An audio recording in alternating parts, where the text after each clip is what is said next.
comme la France est en pleine période électorale, certes, ce sont des élections locales, mais ça reste une période électorale, j'ai décidé de vous faire un petit hors-série pour comprendre pourquoi, en politique, les clivages sont caractérisés par les mots gauche et droite. C'est parti! L'origine de gauche et droite en politique remonte à la Révolution française. Le 28 août 1789, l'Assemblée nationale constituante est face à un problème. Elle doit prendre une décision très importante pour l'avenir de la France. Et cette décision c'est, doit-on donner au roi des pouvoirs constitutionnels? Il y a alors deux groupes qui se constituent à l'Assemblée. Il y a ceux qui sont pour donner un veto au roi, donc en gros lui conférer le droit de suspendre une loi ou de l'annuler tout simplement si ça lui chante. De l'autre côté, on trouve ceux qui sont pour donner un veto au roi, mais seulement un veto suspensif, un veto qui ne sert donc presque à rien. Ce jour-là, ceux qui sont pour le veto royal se mettent à droite dans l'Assemblée nationale. Ceux-là sont en gros représentés par les nobles et par le clergé. De l'autre côté, ceux qui sont pour seulement le veto suspensif se mettent à gauche.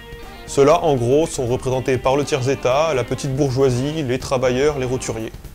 Alors forcément, la problématique du veto pour le roi, quelques années plus tard, elle passe à la trappe, puisque le roi, il a perdu sa tête. Il aurait bien voulu mettre un veto sur cette décision. Mais en réalité, le sens de gauche et de droite, dans un sens vraiment politique, vraiment pour désigner des familles politiques, ne va prendre son sens que pendant la Restauration. Pendant la Restauration, vraiment la droite et la gauche de l'Assemblée vont se livrer des combats sans merci. En même temps, il faut dire que leurs idées sont vraiment très différentes. À droite de l'Assemblée, on va par exemple trouver les conservateurs, qui sont ultra-royalistes, contre-révolutionnaires et qui veulent le retour de la monarchie absolue.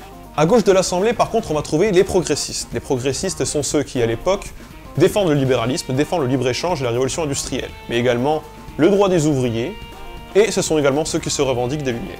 Ainsi, depuis la Restauration, l'idée de droite est liée au conservatisme et l'idée de gauche est liée au progressisme.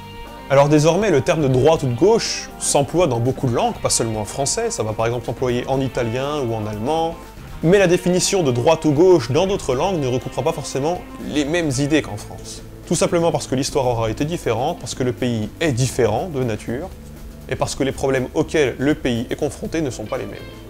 Voilà, ainsi s'achève ce premier hors-série, j'espère qu'il vous aura plu, n'hésitez pas à le partager, n'hésitez pas non plus à commenter, à me dire si jamais j'ai fait des bourdes, ou si jamais ça vous a plu, tout simplement. Vous pouvez me rejoindre sur Twitter, sur Facebook, et sur à peu près tout ce qui vous tombe sur la main, tout est à droite là. Et en attendant, je vous souhaite une bonne journée, et un bon vote.